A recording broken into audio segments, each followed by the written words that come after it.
Well, I'm Alan Dale from Gale Force Winds, and I want to tell you it's an absolute pleasure to be here with the Association of Allied Health Professionals.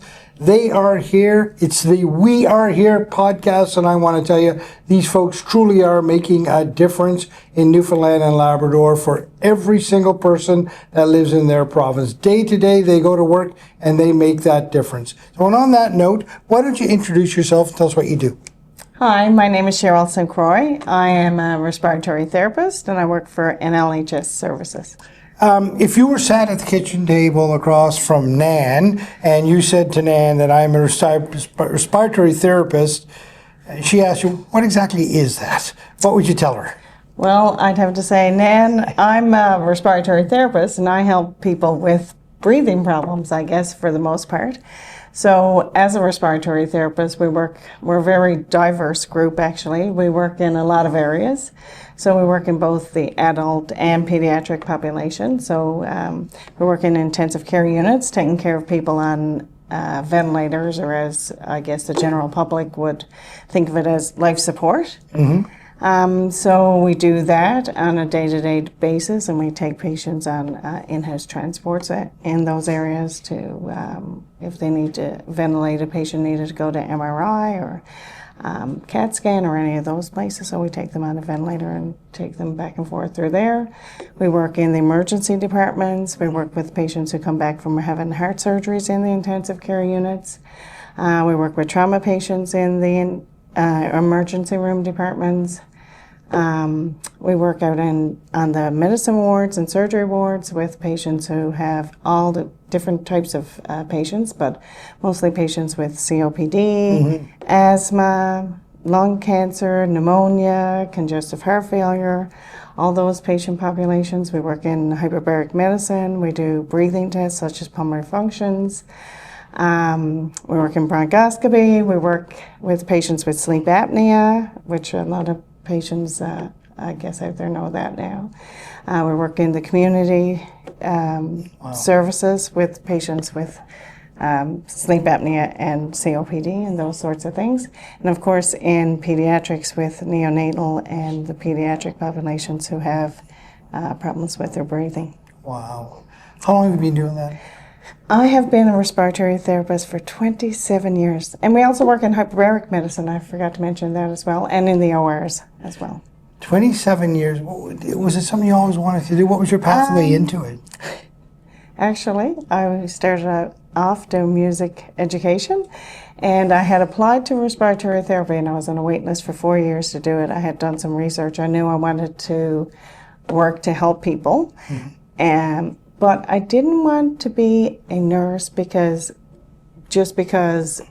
I knew there was a lot of nurses around and mm-hmm. I wanted to do something different. But I did know I wanted to help people. So I was like, what can I do that's different? So I did some research and did some digging. I found this thing called respiratory therapy and it really intrigued me. So wow. I waited. I went to university and I waited. And when I got in, I was in my third year at university. And I quit university, I went to college, and I did respiratory therapy.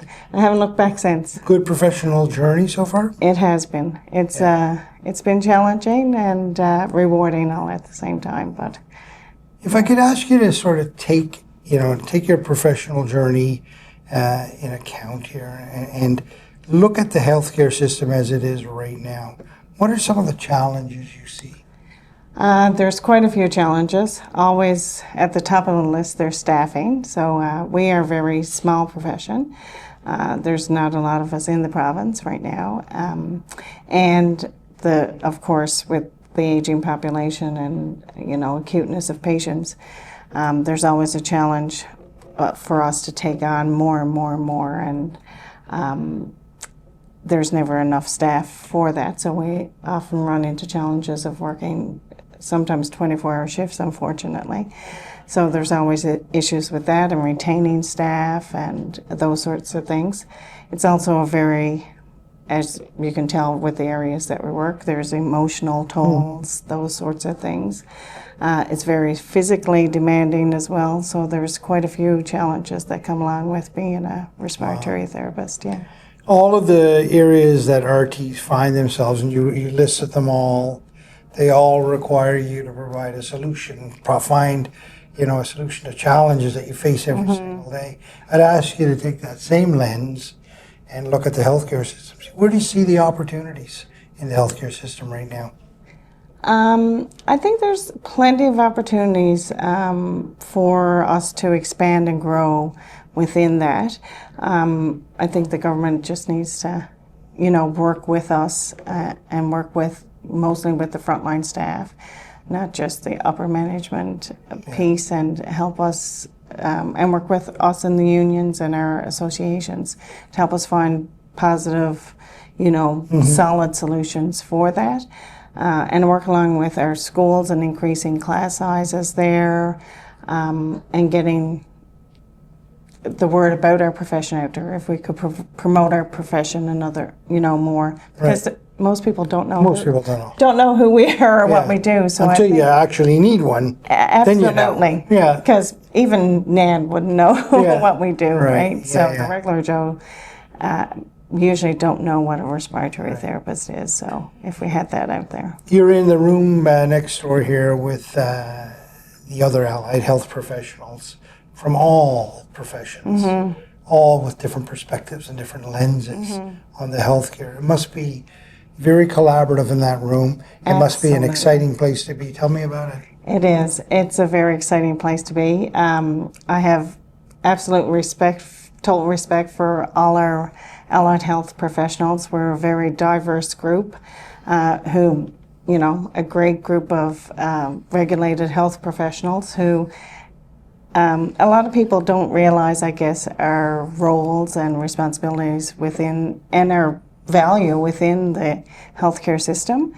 And I think it's often goes unnoticed and overlooked. And I have to tell you, this past couple of days, and not just this past couple of days, every day within our day-to-day roles, I work with an interdisciplinary team full of these allied health professionals, and I'm very proud to be part of that. If I could sit you down in front of the decision makers, the policy makers right now for the healthcare system, what would be the one thing you'd say? If you take nothing away from my conversation, hear this, what would that be? I think they really need to open their eyes and really take away from this that these people are leaving. There's a lot of people leaving this system.